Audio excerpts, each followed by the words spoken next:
嗨，大家好，我是米娅米汤。本期视频是和 ZC 合作的视频，和他们家合作的另一个视频里面有福利哦。每次化妆之前，我都很喜欢用润唇膏先擦一下我的嘴唇，保持涂口红的时候有很好的状态。第一步，化妆之前我们总是要用隔离先打一下底。那么 ZC 这一款紫色隔离呢，是滚轮状的隔离，比较新奇。将产品挤出，然后用滚轮上在肌肤上就可以啦。第一次使用的时候呢，按住按钮不动，持续10几秒，它就可以挤出膏体来了。接下来就让我们尝试一下这款紫色的隔离吧。上脸的状态它是非常的清透，像是乳液质地的，但是它的味道呢是说不出来的一种香味儿，不是特别的刺鼻，但是也不是通常的花果香，淡淡的香气带给我们鼻子的负担是特别少的。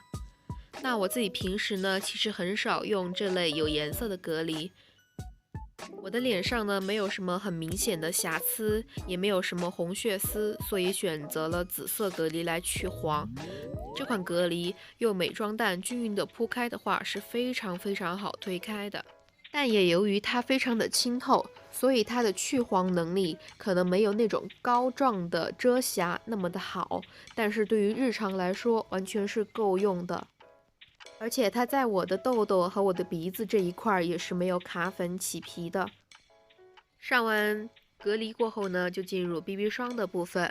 那这个 BB 霜是因为我选的色号对于我的皮肤来说有一点偏粉了，所以我的表情才会这么的搞笑。然后我就先上在了脸的四周，往脸中间晕开，因为本来就可以打造一个比较自然的修容效果。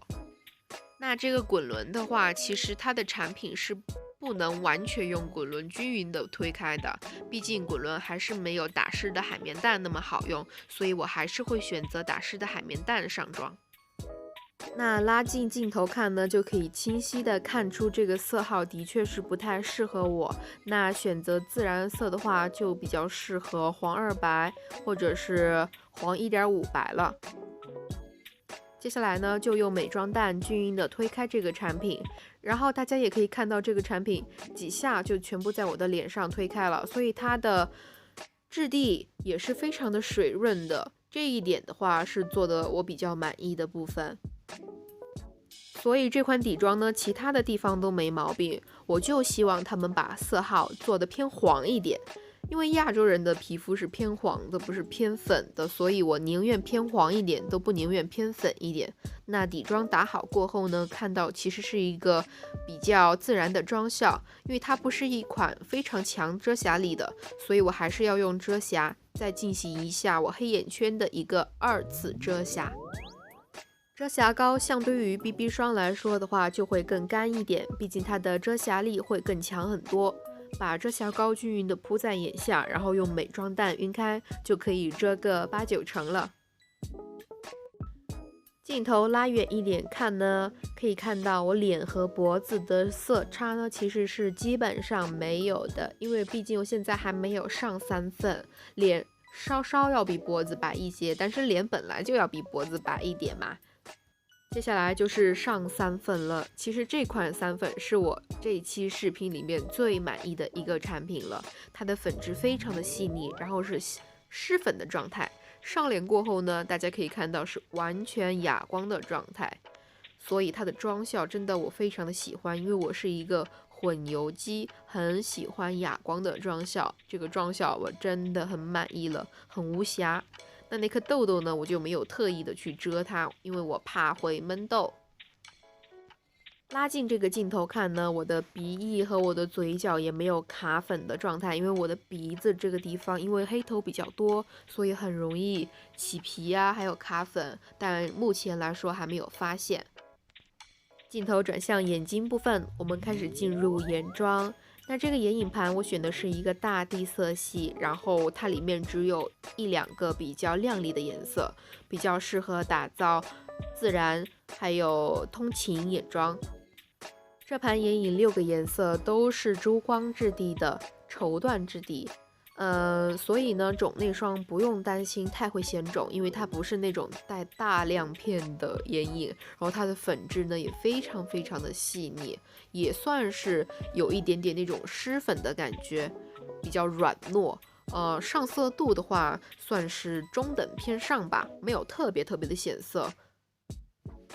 那我的眼妆技术呢就这样，大家就将就看吧。我就画了一个比较日常的橘色系的妆容，比较活泼一点。然后我的眉毛部分呢，就是随便拿了一支眉笔画了一下，然后用眼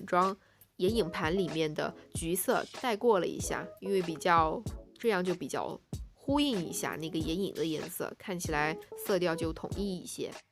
这个眼影呢，我总体来说还是比较满意的。因为它的晕染得很均匀，但是呢，我自己来说不太满意今天的眼妆，因为画的有一点显脏，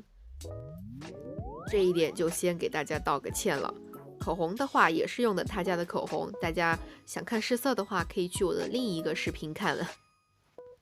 OK， 那这个妆容就完成啦。产品我是很满意的啊，就是我自己的眼妆技术真的是一言难尽，大家将就看看就好。最后总结一句